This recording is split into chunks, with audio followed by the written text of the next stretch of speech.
మరో 9 రోజుల్లో ప్రారంభం కానున్న ప్యారిస్ ఒలింపిక్స్కు భారత్ తరఫున 117 మంది క్రీడాకారులతో కూడిన బృందం వెళ్లనుంది. ఈ మేరకు కేంద్ర క్రీడా మంత్రిత్వ శాఖ ఆ జాబితాకు ఆమోదం తెలిపింది. ఇందులో ప్రపంచ ర్యాంకింగ్స్ కోటాలో ప్యారిస్ ఒలింపిక్స్కు అర్హత సాధించిన మహిళా షాట్ పుటర్ అబా కతువా పేరు లేకపోవడం చర్చనీయాంశంగా మారింది. ఈ నెల 26 నుంచి ప్యారిస్ ఒలింపిక్స్ ప్రారంభం కానున్నాయి. ప్యారిస్ వేదికగా క్రీడల నిర్వహణకు ఏర్పాట్లు పూర్తయ్యాయి. విశ్వ క్రీడల్లో పతకాల వేట కోసం భారత్ నుంచి 117 మంది క్రీడాకారులు బయలుదేరనున్నారు. ఆ జాబితాకు కేంద్ర క్రీడా మంత్రిత్వ శాఖ ఆమోదం తెలిపింది. ఈ జాబితాలో ప్రపంచ ర్యాంకింగ్స్ కోటాలో ప్యారిస్ ఒలింపిక్స్ కు అర్హత సాధించిన మహిళా షాట్ పుటర్ అబా కతువా పేరు లేదు. ఆమె పేరు ఎందుకు తొలగించారనేది తెలియాల్సి ఉంది. క్రీడాకారులతో పాటు 140 మంది సహాయక సిబ్బంది, అధికారుల బృందం కూడా ప్యారిస్కు వెళ్లనుంది. నిబంధనల ప్రకారం సహాయక సిబ్బంది సంఖ్య 67కు మించకూడదు. దీంతో అధికంగా ఉన్న సిబ్బంది ఖర్చు ప్రభుత్వం భరించనుంది.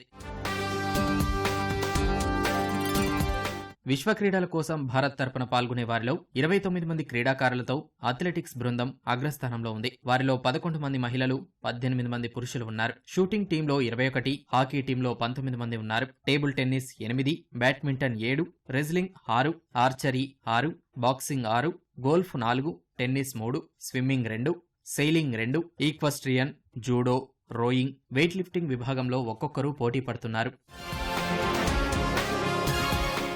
2021లో జరిగిన టోక్యో ఒలింపిక్స్లో జావ్లిన్ త్రోలో స్వర్ణం సాధించి భారత అథ్లెటిక్స్ చరిత్రలో తన పేరును సువర్ణాక్షరాలతో లిఖించుకున్న నీరజ్ చోప్రా మరోసారి భారీ అంచనాలతో బరిలోకి దిగుతున్నాడు. బ్యాడ్మింటన్, బాక్సింగ్, రెజ్లింగ్లోనూ పతకాలు సాధించే అవకాశం ఉన్నట్లు క్రీడా నిపుణులు ఆశాభావం వ్యక్తం చేశారు. భారత ఒలింపిక్ బృందానికి చెఫ్ దే మిషన్ గా షూటర్ గగన్ నారంగ్ వ్యవహరించనున్నారు. ఒలింపిక్స్ ప్రారంభ వేడుకల్లో భారత్ తరపున టేబుల్ టెన్నిస్ ఆటగాడు శరత్ కమల్తో పాటు మహిళా స్టార్ షట్లర్ పివి సింధు పతాకాధికారిగా ఉండనున్నారు.